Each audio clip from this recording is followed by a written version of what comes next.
जननीं शारदां देवीं रामकृष्णं जगद्गुरुं पादपद्मे तयस्मृत्वा प्रणमामि मुहुर्मुहुः।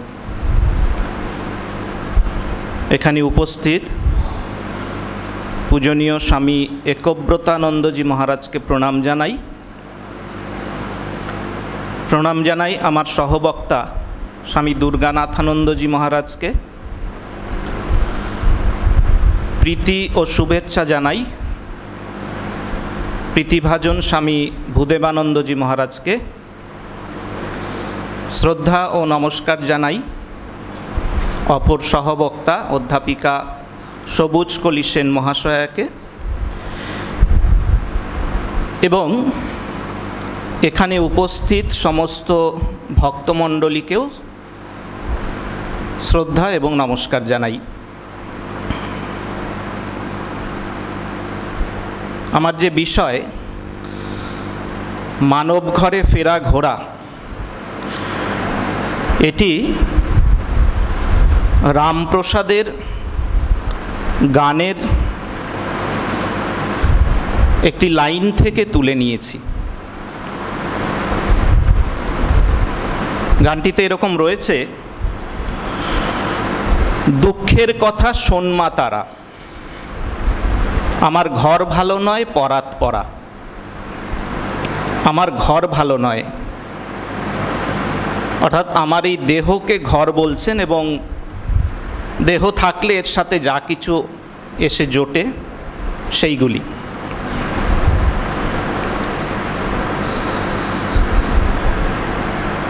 তারপর বলছেন যাদের নিয়ে ঘর করি মা তাদের কাজের এমনি ধারা। কাদের নিয়ে ঘর করেন তারপর বলছেন যে পাঁচের আছে পাঁচ বাসনা সুখের ভাগী কেবল তারা। অর্থাৎ যাদের নিয়ে ঘর করি পাঁচ মানে পঞ্চ ইন্দ্রিয় তারা তাদের বাসনা চরিতার্থ করতে ব্যস্ত এবং সেই বাসনাকে চরিতার্থ করে কিভাবে সুখের ভাগীদার হওয়া যায় সেটাই তাদের একমাত্র চিন্তা। তার ফলে কি হচ্ছে বলছেন ৮০ লক্ষ ঘরে বাস করিয়ে মানব ঘরে ফেরা ঘোরা।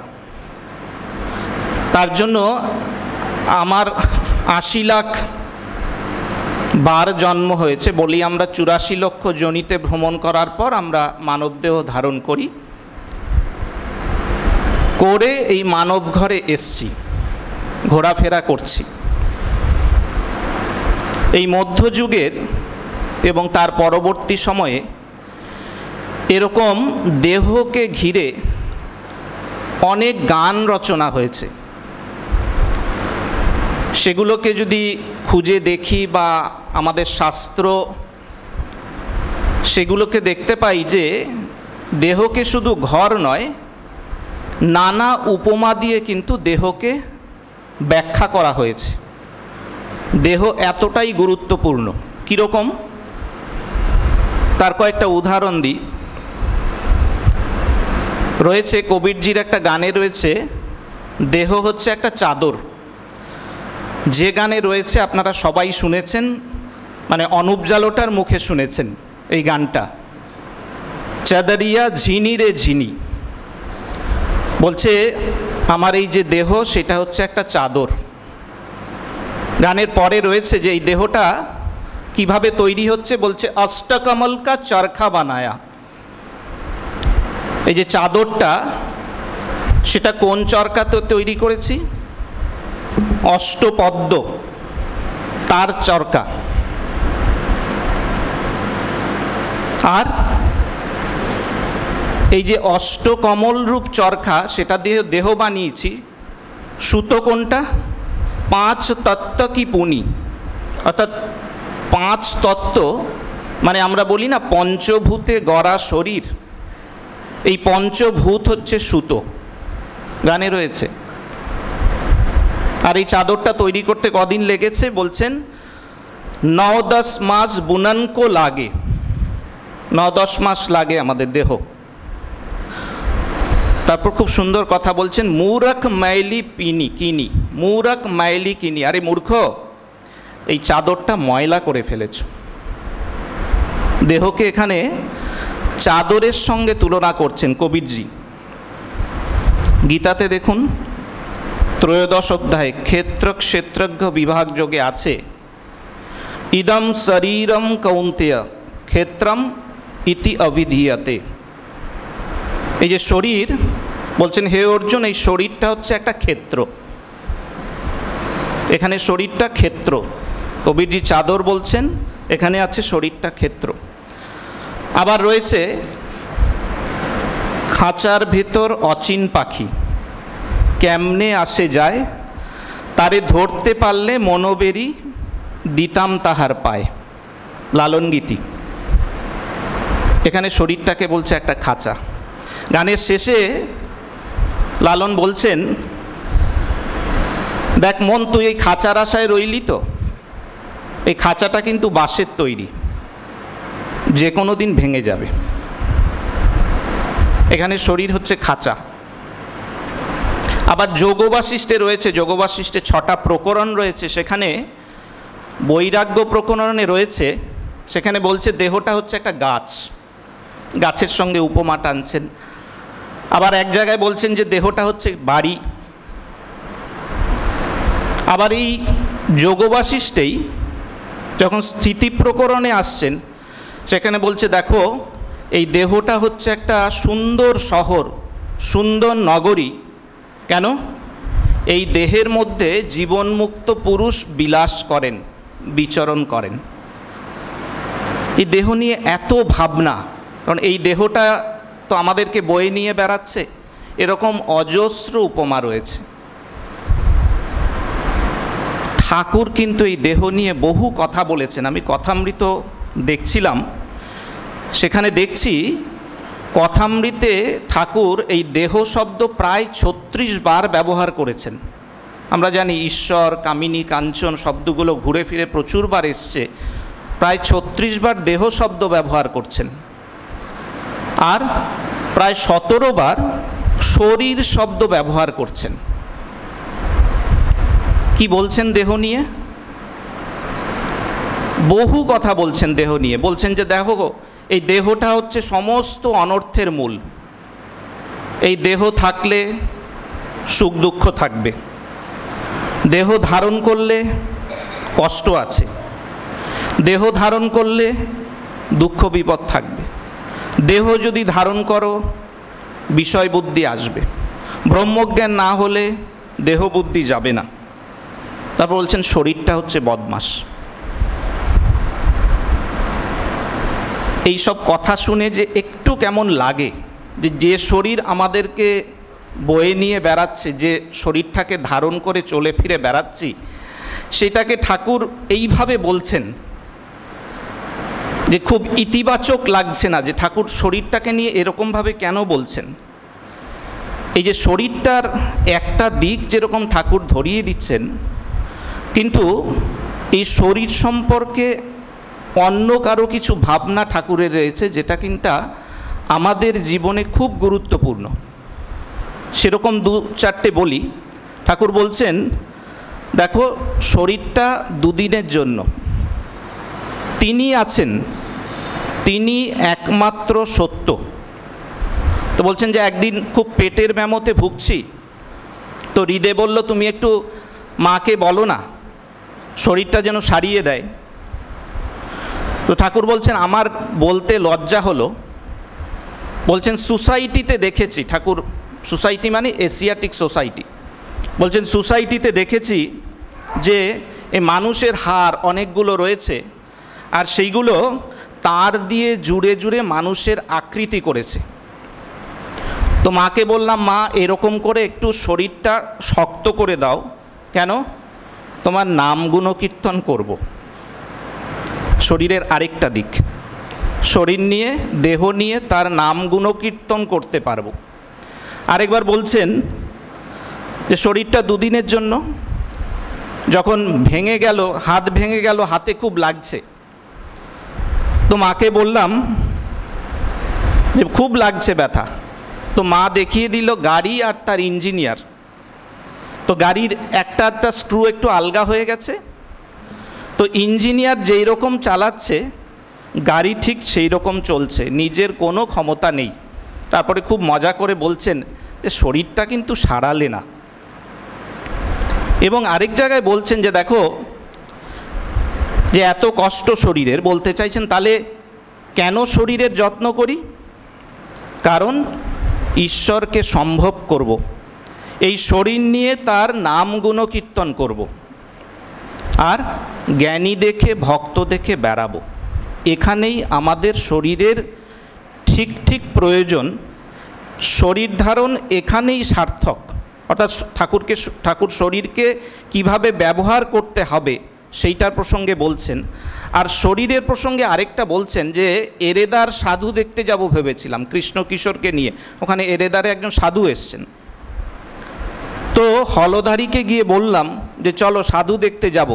তো হলধারী বলল দূর, ও একটা মাটির খাঁচা।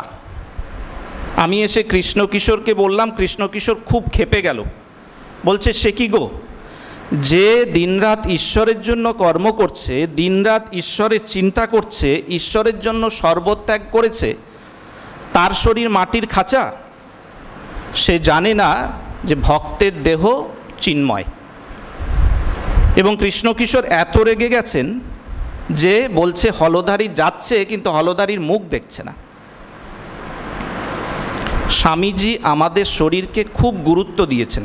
তিনি বলছেন দেখো, এই শরীরের মধ্যে আত্মা রয়েছে, ঈশ্বর রয়েছে, অন্যদের মধ্যেও রয়েছে। অন্য জীবজন্তুও কিন্তু ভগবানের মন্দির, কিন্তু মানুষের দেহ কিন্তু মন্দিরের মধ্যে তাজমহল।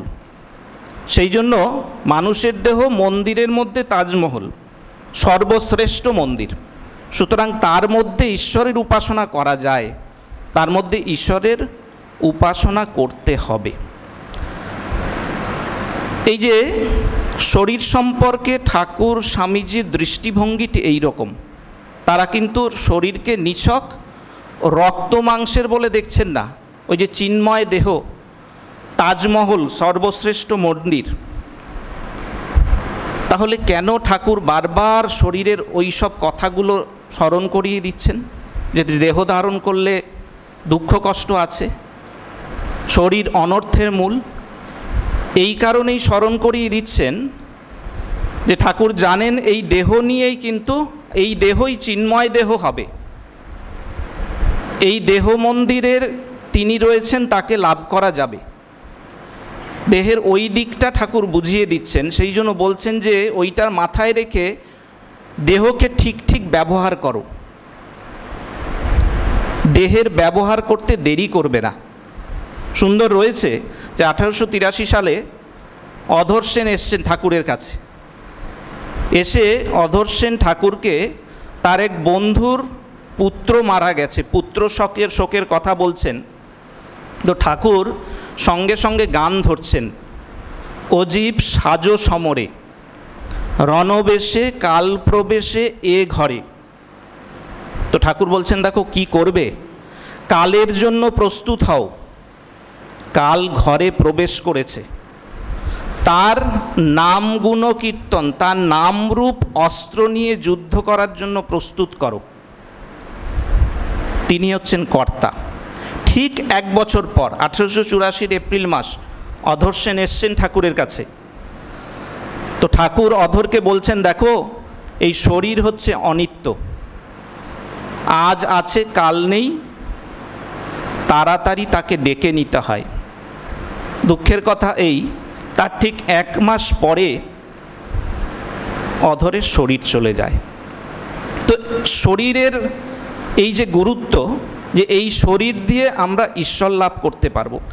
ঠাকুর কাশীপুরে রয়েছেন, খুব অসুস্থ, স্বামীজি রয়েছেন, গুরু ভাইরা রয়েছেন। তো একদিন ওই রকম রাতের বেলা স্বামীজি গিয়ে শুয়েছেন, কিছুক্ষণ পর উঠে এসছেন, শরৎ মহারাজ লিখছেন। তো এসে বলছেন চলো একটু বেড়াই, কথা বলি। পায়চারি করছেন, আর পায়চারি করতে করতে স্বামীজি বলছেন দেখো, ঠাকুরের শরীর ভালো নয়, কি জানি শরীর ত্যাগ করার সংকল্প করেছেন হয়তো, দেখো এখন তার সেবা করে সাধন ভজন করে যতটা পারি আধ্যাত্মিক উন্নতি করে নিই। এরপর যদি তিনি সরে যান তখন কিন্তু আর মন খারাপের সীমা থাকবে না। আমরা এই কাজটা সেরে ভগবানকে ডাকবো, ওই কাজটা সেরে ঈশ্বরকে ডাকবো, সাধন ভজন করব, এইভাবে কিন্তু দিন চলে যাবে। বাসনার জালে জড়িয়ে পড়ব এবং ওই বাসনাতেই কিন্তু সর্বনাশ, মৃত্যু। বাসনা ত্যাগ করো। সেদিন রাতে স্বামীজি ওই কয়েকজনকে নিয়ে, কাশীপুর তো তখন গাছপালা ছিল প্রচুর, কিছু পাতা গাছের ডাল একসাথে রেখে আগুন জ্বালিয়েছিলেন, চারপাশে বসেছেন সবাই করে, সেখানে ওই গাছের পাতা দিচ্ছেন, ডাল দিচ্ছেন আর ভাবছেন সমস্ত বাসনাগুলোকে আহুতি দিলাম। খুব আনন্দ হয়েছিল সেই দিন তাদের। তো এই যে তুরীয়ানন্দজি তার পত্রে এক জায়গায় বলছেন এই প্রসঙ্গেই যে ঈশ্বরকে তাড়াতাড়ি ডেকে নিতে হবে এই শরীর নিয়ে। তো বলছেন দেখো, সমুদ্র কল্লোলে শান্তম স্নাতুম ইচ্ছতি দুর্মতি, মানে যারা ভাবে যে সমুদ্রের ঢেউ শান্ত হবে তারপর ঈশ্বরকে ডাকবো, তারা দুর্মতি ছাড়া আর কিছু নয়।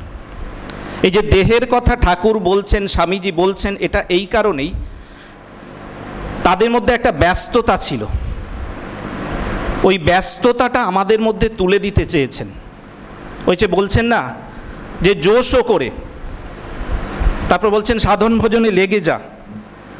ওই যে মেদাটে ভাব, ডাকাত পড়া ভাব, এই দেহের কথা এতবার বলছেন, দেহের অনিত্যতা, দেহ ধারণের নেতিবাচক দিকগুলোকে ধরিয়ে দিচ্ছেন এই কারণে যে আমাদের মধ্যে ওই ব্যস্ততা জাগাতে চাইছেন, যে আমরা যেন দেহের ঠিক ঠিক ব্যবহারটা করি যত তাড়াতাড়ি পারি।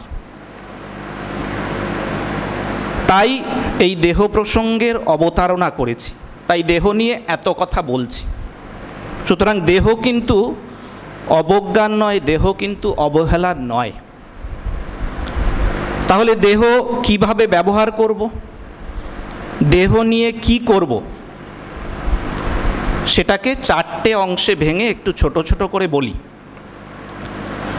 কথামৃতে ঠাকুর এই শরীরের আলোচনা করতে গিয়ে এই স্থূল শরীর, সূক্ষ্ম শরীর, কারণ শরীর, এই কথাগুলো এনেছেন। স্থূল শরীর মানে আমাদের এই যে পঞ্চভূতে গড়া যে দেহ, সেটাকে বলছে স্থূল শরীর ঠাকুর বলছেন। তারপর বলছেন সূক্ষ্ম শরীর, মন, চিত্ত, অহংকার, বুদ্ধি, এই নিয়ে হচ্ছে সূক্ষ্ম শরীর। আরেকটা কারণ শরীরের কথা বলছেন, পরে আসব। তো এই যে দেহ নিয়ে কি করব, প্রথমে হচ্ছে এই যে দেহ আমাদের, এই যে স্থূল শরীর, এইটার খুব যত্ন নিতে হবে। আমরা যেন এটা না ভাবি যে ঠাকুর, মা, স্বামীজি দেহের অনিত্যতার কথা বলেছেন মানে দেহটাকে নেগলেক্ট করতে হবে, দেহটাকে অযত্নে রাখতে হবে, দেহকে যথেচ্ছ ব্যবহার করব, সেটা নয়। দেহ, এই যে স্থূল দেহ, এর যত্ন নিতে হবে, এটা নিয়ে মা খুব সুন্দর বলছেন। শান্তানন্দজির সাথে মায়ের কথোপকথন রয়েছে। মা শান্তানন্দজিকে বলছেন, ঠাকুর আমাকে বলেছিলেন দেখো তুমি মাঝে মাঝে বেড়াবে, আর নইলে তোমার কিন্তু শরীর খারাপ করবে। আরেক দিন শান্তানন্দজি মাকে বলছেন যে মা, আমি কিছুদিন হলো আসন অভ্যাস করছি, আসন প্রাণায়াম এসব করছি, তাতে শরীর ভালো থাকবে, ব্রহ্মচর্যে সহায়তা হবে। মা খুব দামি কথা বলছেন, বলছেন বাবা হ্যাঁ করবে, কিন্তু শরীরের দিকে পাছে মন যায়, আবার ছেড়ে দিলে শরীর খারাপ হয়, এই বুঝে করবে। আমার অনেক সময় শরীরের নিয়ে এত যত্ন করি যে মনটা শরীরের দিকেই পড়ে থাকে। মা বলছেন দেখো করবে, কিন্তু খেয়াল রাখবে শরীরের দিকে মন চলে না যায়, আবার শরীরটা সুস্থ থাকে, যেন সাধন ভজনের সহায়তা হবে। কীরকম ব্যালেন্স মায়ের। মহাপুরুষ মহারাজ বলতেন দেখো এই শরীরের দিকে নজর দিতে হবে, শরীরটাই হচ্ছে সব। এই শরীর নিয়েই ধ্যান, জপ, ধর্ম, কর্ম সব করবে, শরীর যদি নষ্ট হয় তাহলে কিন্তু মুশকিল। 1930-এর দিকের কথা, 1929 এরকম হবে। একদিন মহাপুরুষ মহারাজ রয়েছেন, তো একটা রামপ্রসাদী গান হলো, বড় গান। তারপরে এই গানের পরে শরীর রক্ষার প্রসঙ্গ এসছে। তো হঠাৎ করে মহাপুরুষ মহারাজ একটা প্রাচীন বাংলা শ্লোক আবৃত্তি করছেন ওই বয়সে। এই কিছুদিন আগে পড়তে পড়তে হঠাৎ, আগে কখনো পাইনি এটা, মহাপুরুষ মহারাজ শরীর রক্ষার জন্য কি করতে হবে, কি বিধি পালন করতে হবে, একটা খুব সুন্দর বাংলা ছড়া বা কবিতা যাই বলুন সেটা দিয়ে বলছেন সবাইকে। কি? কায়িক শ্রমে দিয়ে মান, সকালে বিকালে নিত্য স্নান, ধারষ্ণ দুধ শুক্র গাওয়া, ধারষ্ণ দুধ মানে ঈষদুষ্ণ, কিছু কাঁচা শাক ফল রোজই খাওয়া, খুব চিবিয়ে খাওয়া চাই, পেটের ভিতর দাঁত নাই, 2-3 সের জল রোজই খাওয়া, সকাল বিকাল নিকলে দেওয়া, মাঝে মাঝে ঘেমে নেওয়া, মাসে 2 উপোস দেওয়া। একাদশীর উপোস ভালো, পূর্ণ অমার নিশা পালো, মানলে এসব স্বাস্থ্যবিধি, বাঁচতে পারবে শতাবধি। দেখুন সব আছে এর মধ্যে। তো আমরা যে ভাবি যে তারা এই যে দেহ অনিত্য ইত্যাদি এত কথা বলছেন, এটা যেন না ভাবি যে তারা দেহের যত্ন নেব না সে কথা বলছে না, দেহ যত্ন নিতে বলছেন, স্বাস্থ্যবিধি পালন করতে বলছেন। সুতরাং এটা হচ্ছে এই যে স্থূল, বললাম 4টে ভাগে আলোচনা করব, স্থূল দেহ, এটির প্রতি আমার আপনাদের মনোভাব কি হওয়া উচিত তাদের কথাই বললাম। দ্বিতীয় হচ্ছে এই যে আমাদের একটা দেহ তো আছে, ঠাকুর কথামৃতে একটা জায়গায় বলছেন, দেখো বেদান্তবাদীরা বলে সোহম, ব্রহ্ম সত্য, জগৎ মিথ্যা।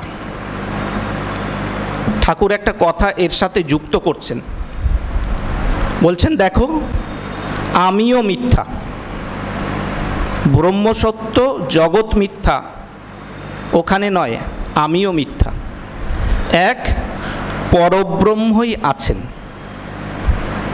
এক পরব্রহ্মই আছেন।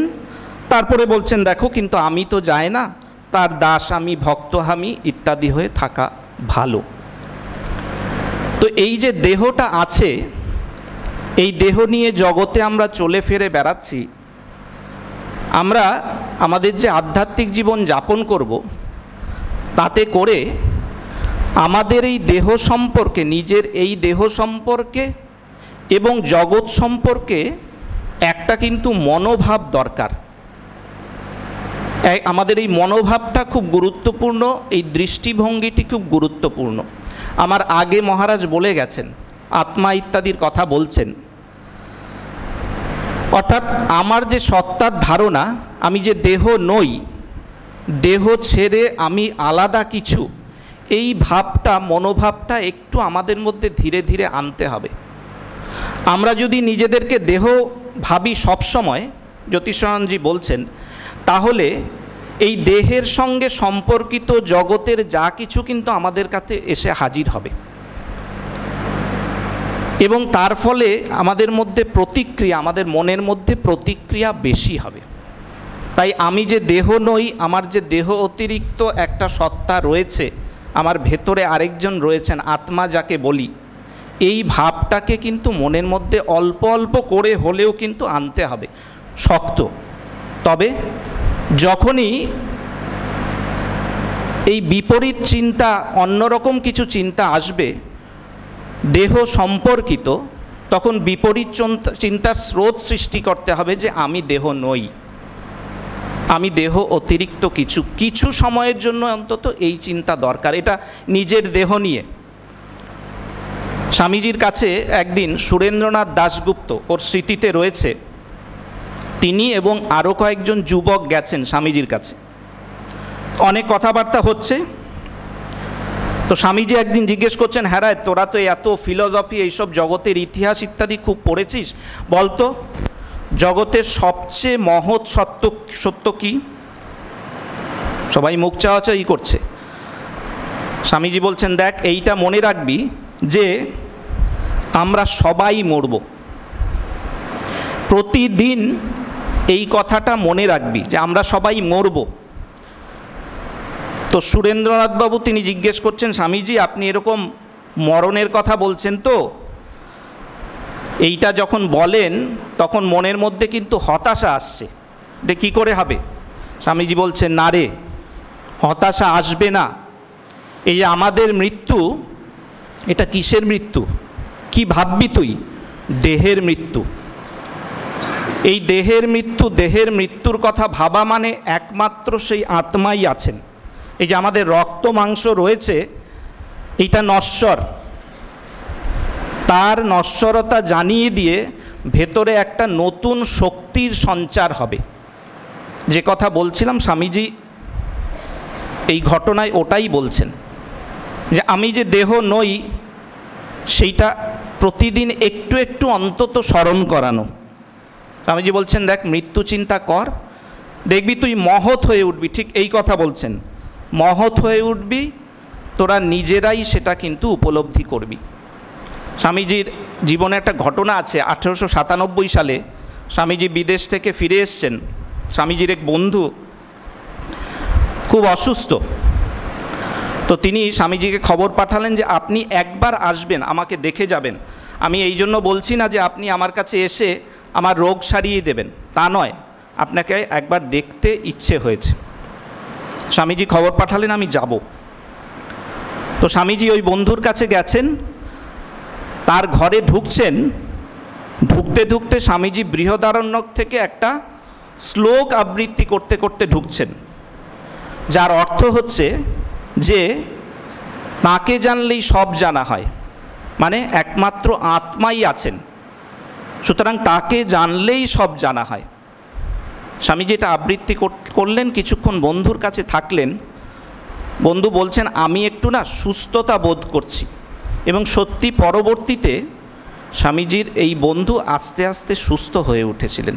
এই যে আত্মচিন্তা, সেটি এমন শক্তির সঞ্চার করেছে যে শরীরের ব্যাধি আস্তে আস্তে আস্তে আস্তে চলে যাচ্ছে। তাহলে 4টে জিনিস বলবো বলেছিলাম, তার মধ্যে একটা বললাম দেহের যত্ন নিতে হবে। 2 হচ্ছে আমাদের যে দেহের প্রতি দৃষ্টিভঙ্গি, সেটাকে পাল্টাতে হবে, স্বামীজি কি বলছেন বললাম। 3 হচ্ছে শুধু আমার দেহের প্রতি দৃষ্টিভঙ্গি নয়, অন্যের দেহের প্রতিও দৃষ্টিভঙ্গি। ওই যে আমি অন্যকে শিব ভাবছি, তো আমি প্রথমে নিজেকে শিব ভাবছি, নিজেকে আত্মা ভাবছি। আমি নিজেকে দেহ যেমনি ভাববো না, আমি অন্যকেও দেহরূপে দেখব না, তার সম্পর্কেও দৃষ্টিভঙ্গি পাল্টাতে হবে। সুন্দর রয়েছে যে কিছু শিবভক্ত আছেন, তারা প্রত্যেক মানুষের মধ্যে, পুরুষের মধ্যে শিবকে দেখছেন, ভাবছেন যে শিব রয়েছেন, আর প্রত্যেক মহিলার মধ্যে তারা পার্বতীকে দেখছেন, আর অবশেষে তাদের সবাইকে সেই এক পরম তত্ত্ব পরব্রহ্মে মিশিয়ে দিচ্ছেন। এটা একটা ভাব। অন্নপূর্ণা স্তোত্রে রয়েছে, মাতা মে পার্বতী দেবী, পিতা দেব মহেশ্বর, বান্ধবা শিবভক্তাশ্চ।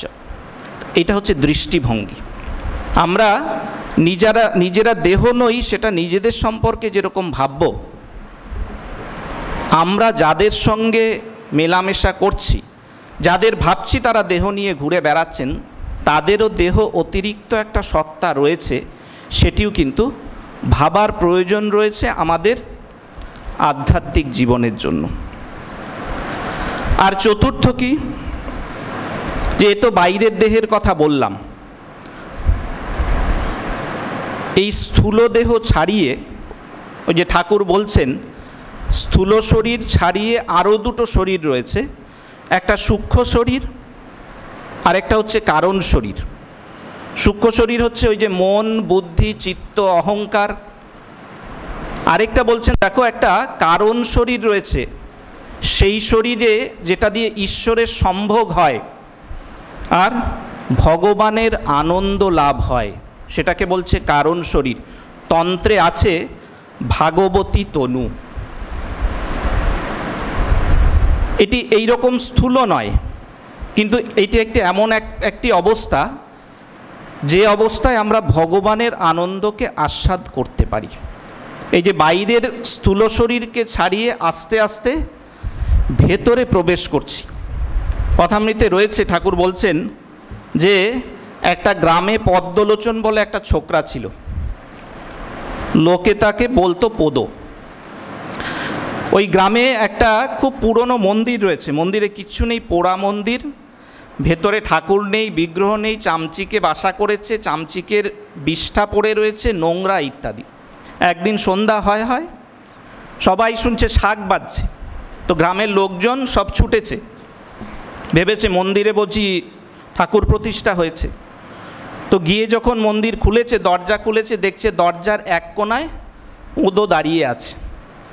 তখন পদ চিৎকার করে বলছে, মন্দিরে তোর নাইকো মাধব, পদ শাঁখ ফুকে তুই করলি গোল। চামচিকে তাই 11 জনা, দিবানিশি দিচ্ছে হানা। 11 জন চামচিকে মানে 5টা জ্ঞানেন্দ্রিয়, 5টা কর্মেন্দ্রিয় আর মন। তারপর ঠাকুর বলছেন, দেখো এই হৃদয় মন্দিরে তাকে যদি বসাতে হয়, তাহলে এখানটা আগে পরিষ্কার করতে হবে, তারপরে তো মাধব প্রতিষ্ঠা। তো এই যে হৃদয়ে মাধব প্রতিষ্ঠা, সে মাধব এক একজনের কাছে এক এক রকম। কারোর মাধব কৃষ্ণ, কারোর মাধব রাম, কারোর মাধব শিব, কারোর মাধব শ্রীরামকৃষ্ণ। এই হৃদয় মন্দিরে তার প্রতিষ্ঠা, যাকে আমরা তাজমহল বলছি। স্বাভাবিকভাবেই একটা প্রশ্ন উঠতে পারে যে এই হৃদয় মন্দিরে যাকে প্রতিষ্ঠা করব, আমরা তো একটা অবয়ব কল্পনা করছি, অবয়বকে দেখেই যাকে তাকেই প্রতিষ্ঠা করছি, সে তো একটা দেহ না, তার পেছনে একটা তত্ত্ব রয়েছে। স্বামীজি বলছেন, দেখো কোনো জাতিকে যদি এগিয়ে যেতে হয়, তার একটা উচ্চ আদর্শ লাগবে, সেটা হচ্ছে পরব্রহ্ম। উচ্চ আদর্শ কি? পরব্রহ্ম। এবং শ্রীরামকৃষ্ণের মধ্যেই তোমরা সেই আদর্শকে পাবে। সুতরাং দেহ নয়, দেহের পেছনে যে তত্ত্বটা রয়েছে সেইটা। ঠাকুর কথামৃতে বলছেন, দেখো একদিন দেখলাম যে এই যে খোলটা, এই দেহটা ছেড়ে সচ্চিদানন্দ বাইরে এলো। দেহ নয় কিন্তু, সচ্চিদানন্দ বাইরে এলো। ওই সচ্চিদানন্দই আছেন দেহের আড়ালে, দেহের রূপ ধরে এসে বললে, আমি যুগে যুগে অবতার। সুতরাং যে দেহের প্রতি ভালোবাসা, নিজের দেহের প্রতি ভালোবাসা ছাড়ছি, আর যে দেহের প্রতি ভালোবাসা আনার চেষ্টা করছি, তিনি সচ্চিদানন্দ, ওই একটা রূপ ধরে আছেন।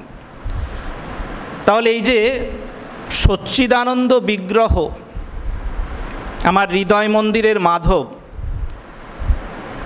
তার সঙ্গে সম্পর্ক, তাকে নিয়ে নাড়াচাড়া, কিভাবে তার আনন্দ সম্ভোগ করা যায়, ঠাকুর খুব সহজ সরল ভাষায় কিন্তু কথামৃতে বলেছেন। লীলা প্রসঙ্গে রয়েছে। 3টি বিষয়কে তুলে ধরব, যে ঠাকুর কি বলছেন, এই যে মাধবকে নিয়ে কি করব, কি বলছেন। বলছেন, দেখো এই যে ভাব ভালো লাগে তাকে পাকা করে ধরো, একটা সম্পর্ক স্থাপন করো, একটা সম্বন্ধ পাতানো, সর্বক্ষণ সেইটাকে মনে রাখো, আর ভাবো আমি দাস, আমি তার সন্তান, ইত্যাদি ইত্যাদি। এই সম্পর্কটা খুব গুরুত্বপূর্ণ। হৃদয় মন্দিরে যে মাধব আছে, তার সাথে আমাদের একটা সহজ সরল সম্পর্ক দরকার। এবং বলছে যে আমি অমুকের ছেলে, আমার অমুক, এই উপাধিগুলো ভুলতে, এই উপাধিগুলো খুব বড় বাধা সৃষ্টি করে আমাদের জীবনে। এই একটা সম্পর্ক স্থাপন করব, এই উপাধিগুলো থাকলেই সেটা অহংকার অভিমান বাড়িয়ে দেয়। এটা হচ্ছে প্রথম।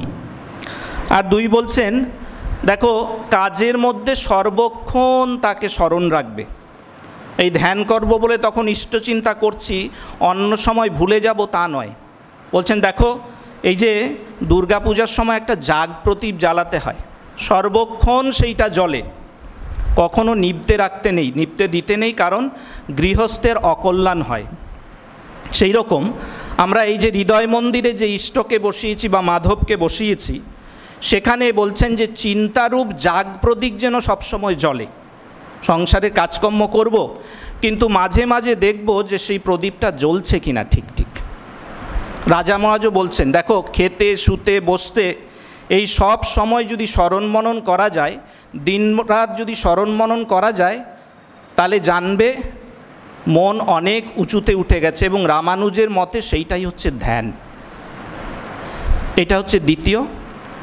আর তৃতীয় ঠাকুর বলছেন যে এই যার সঙ্গে সম্পর্ক পাতাচ্ছি তার উপর জোর করতে হবে, তার সঙ্গে একটু আলাপ করতে হবে। ঠাকুর এই যে আলাপ প্রসঙ্গ বলছেন একটু অন্যভাবে, বলছেন দেখো ওই প্রথম যখন সম্পর্ক হয় তখন ওই আপনি, মশাই ইত্যাদি ইত্যাদি, তারপরে একটু সম্পর্ক বললো তখন তুমি এইসব বলছি, আর যখন আবার সম্পর্ক বাড়ে তখন এই মুই টুই এইসব চলে আসে, তখন জোর চলে। এই যে তার সঙ্গে একটা কথাবার্তা, সহজ সরল সম্পর্ক, এটা হচ্ছে তৃতীয় আরেকটা জিনিস ঠাকুর বলছেন। এবং বলছেন ওই যে শিকেরা এসে বলেছিল তিনি দয়াময়, কেন তিনি আমাদের মানুষ এত করছেন, কিছু করছেন, মানুষ করছেন। তো ঠাকুর বলছেন তাকে দয়াময় কি শিখে, তিনি দয়াময় কেন, এটা তো তার কর্তব্য, তার উপরে জোর করা চলে। এই যে সহজ সম্পর্ক, তাকে মনে রাখা, তার উপর জোর, এই সবগুলোই আস্তে আস্তে কিন্তু আমাদেরকে ওই যে ভগবানের আনন্দ, এই দেহের কষ্ট বলে ভগবানের আনন্দ উপলব্ধির করতে সাহায্য করবে। আমি একজনের উদাহরণ দিয়ে আমার বক্তব্য শেষ করব। অক্ষয় কুমার সেন, তিনি আপনারা জানেন পুঁথি লিখেছিলেন। তার জীবনে সাংসারিক অশান্তি চরম ছিল একেবারে, আর শরীরের খুব কষ্ট ছিল। তার যখন শেষ দিক জীবনের, তার কাছে কয়েকজন যুবক ভক্ত এসছে, তিনি তাদেরকে বলছেন, দেখো মা আমাকে বলেছিলেন, দেখো মা আঙুল দেখিয়ে বলেছিলেন না জীবনে তোমার না শেষ দিকে একটু অল্প কষ্ট আছে। তো তিনি বলছেন, মা এই আঙুল দেখিয়ে অল্প বলেছিলেন, বাবা মা যদি আঙুলটা আর একটু বেশি দেখাতেন, যা কষ্ট হতো আমার সহ্য করতে পারতাম না। এত কষ্ট দেহের, তার করেও কিন্তু সকালবেলা উঠছেন, বাসন মাজছেন, ফুল তুলছেন, ঠাকুরের পুজো করছেন, তার নাম গুণগান করছেন একতারা বাজিয়ে, আর এই করছেন, লীলা প্রসঙ্গ পড়ছেন। দুপুরবেলা একটা পাখা নিয়ে ঠাকুরকে হাওয়া করতেন। ঠাকুর তাকে একটা গামছা আর পাখা দিয়ে গেছিলেন। এইভাবে জীবন কাটিয়েছেন এত কষ্ট নিয়ে। হাঁপানির ভীষণ কষ্ট ছিল। 1923 সালে শরীর যায়। 1920 সালে তার পত্র লিখছেন, কিছু পত্র লিখেছেন অনেককে। তার এক দুটো অংশ বলি এই কারণেই যে দেহ নিয়েও দেহবোধকে অতিক্রম করে কি অবস্থায় পৌঁছেছিলেন। বলছেন, দেখো আমার যে কষ্ট 1920-তে লিখছেন, সেটা মায়ের ইচ্ছায়। এই যে স্থূল দেহের যে কষ্ট, সেটা যাতনা মনে হতে পারে, কিন্তু সূক্ষ্ম দৃষ্টিতে কিন্তু তা অন্যরকম। এর অন্য পারে চিরশান্তির আলয় রয়েছে। সুতরাং এই যে কষ্ট, তাতে লাভ বই ক্ষতি কিছু নেই। সংসারে আপদ বিপদ থাকা ভালো। যাকে লিখছেন তাকে বলছেন, মা যদি বোঝান তো ঠিক আছে। তারপর বলছেন, দেখো সাধুসঙ্গ, রাত দিন সৎসঙ্গ, সেবা করা, এই ছাড়া আমার অন্য কোনো আর বিষয় নেই। এর থেকে মনের মতো জিনিস আর পাবে না। আর এখন আমার সেই চিন্তা ছাড়া আর কিচ্ছু ভালো লাগে না। ভাবরাজ্যে অতি সুন্দর সুন্দর খেলা, প্রাণ বিভোর হয়, খাটো মাকে পাবে। এই যে ভাবরাজ্য, এই যে ভাগবতী তনু, ঈশ্বরানন্দ সম্ভোগ করা, দেহের এত কষ্টের মাঝেও কিন্তু তার ওই অবস্থা হয়েছিল, কারণ তিনি দেহ নিয়েও দেহকে ছাড়িয়ে যেতে পেরেছেন। এই তো এরকম উদাহরণ আরও আছে। আমি শেষ করছি। আমরা এইটাই ভাবব, আমরা দেহ নিয়ে ভাবব, কিন্তু দেহ যে এই দেহের ঠিক ঠিক উপযুক্ত ব্যবহারই যে আমাদের এই দেহকে ভাগবতী তনু বা চিন্ময় দেহ করে তুলতে পারে, সেইটি যেন আমরা মনে রাখি। এবং ঠাকুর মা স্বামীজির কাছে আমাদের এই সমবেত প্রার্থনা, তারা আমাদেরকে এই বোধ দিন, যাতে তাদের আশীর্বাদে আমরা সাধন ভজনের মাধ্যমে এই চিন্ময় দেহের অধিকারী হতে পারি। সকলকে নমস্কার জানিয়ে শেষ করছি।